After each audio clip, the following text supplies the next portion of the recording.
ಶಿಶಿರ ರಶ್ಮಿಗೆ ತಮಗೆಲ್ಲ ಆತ್ಮೀಯವಾದ ಸ್ವಾಗತ. ಇಂದು ನಾನು ನನ್ನ ಸ್ವರಚನೆಯ ಕವಿತೆಯನ್ನ ವಾಚನ ಮಾಡ್ತಾ ಇದ್ದೀನಿ. ದಯವಿಟ್ಟು ಆಲಿಸಿ.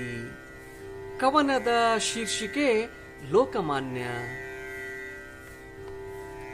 ನಿರಾಶೆ ಏಕಿದು, ಆಸಕ್ತಿಯ ತೋರದು, ಆತ್ಮದ ವಿವೇಕ ಕೈಚೆಲ್ಲಿ ಕೂತಿಹುದು.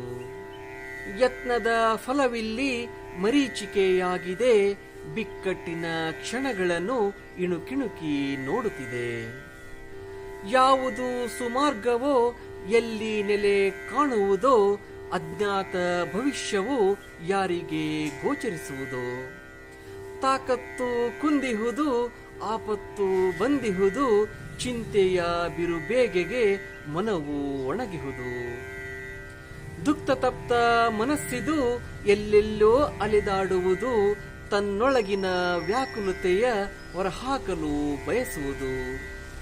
ಬೆಚ್ಚಿ ಬಿದ್ದ ಕ್ಷಣಗಳಿಗೆ ಇಂದಿಗೂ ಲೆಕ್ಕವಿಲ್ಲ, ಬದುಕಿನ ರೆಕ್ಕೆಗಳಿಗೆ ಒಂದಿಷ್ಟು ಬಲವಿಲ್ಲ.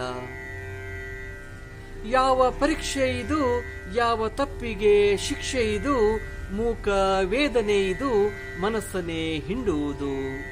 ನೇವರಿಸುವ ಕೈಗಳನ್ನು ಮನಸ್ಸು ಹುಡುಕಾಡುವುದು, ಹಿತವಾದ ನುಡಿಗಳಿಗೆ ಮನಸ್ಸು ಹಾತೊರೆಯುವುದು. ಸಮಾಧಾನವಿಲ್ಲ, ಸದ್ಭಾವನೆ ಇಲ್ಲ, ಮನಸ್ಸಿಗೆ ಮುದ ನೀಡುವ ಸಾಮೀಪ್ಯವಿಲ್ಲ, ದುಗುಡವನ್ನು ದೂರವಾಗಿಸೋ ದಯಾಮಯಿ ದರ್ಶನವಿಲ್ಲ. ನೊಂದವರನ್ನು ಸಂತೈಸೋ ವ್ಯಕ್ತಿಗಳೇ ಕಾಣುತ್ತಿಲ್ಲ, ಬದುಕುತಿಹವು ಅವರೊಟ್ಟಿಗೆ ಪ್ರೀತಿ ವಿಶ್ವಾಸಗಳು ಉಳಿದಿಲ್ಲ. ಸಶಕ್ತರಾಗಬೇಕು, ಚಿಂತೆಗೆ ಕಡಿವಾಣ ಹಾಕಬೇಕು, ಸಂಯಮದಿಂದ ವರ್ತಿಸಿ ಸಮಸ್ಯೆಯ ಪರಿಹರಿಸಿಕೊಳ್ಳಬೇಕು. ಮನುಷ್ಯರಂದ ಮೇಲೆ ಕಷ್ಟ ಕಾರ್ಪಣ್ಯಗಳು ಸಾಮಾನ್ಯ, ಮನುಷ್ಯರಂದ ಮೇಲೆ ಕಷ್ಟ ಕಾರ್ಪಣ್ಯಗಳು ಸಾಮಾನ್ಯ. ಅಳುಕದೆ ಎದೆಗುಂದದೆ ಎದುರಿಸುವವರೇ ಲೋಕಮಾನ್ಯ, ಅಳುಕದೆ ಎದೆಗುಂದದೆ ಎದುರಿಸುವವರೇ ಲೋಕಮಾನ್ಯ. ಧನ್ಯವಾದಗಳು. ನನ್ನ ಈ ಕವಿತೆ ನಿಮಗೆ ಇಷ್ಟವಾದರೆ ವಿಡಿಯೋನ ಲೈಕ್ ಮಾಡಿ, ಶೇರ್ ಮಾಡಿ, ನಿಮ್ಮ ಅನಿಸಿಕೆ ಅಭಿಪ್ರಾಯವನ್ನ ಕಾಮೆಂಟಲ್ಲಿ ತಿಳಿಸಿ. ಅದರೊಟ್ಟಿಗೆ ನನ್ನ ಚಾನಲ್ ಸಬ್ಸ್ಕ್ರೈಬ್ ಮಾಡಿ.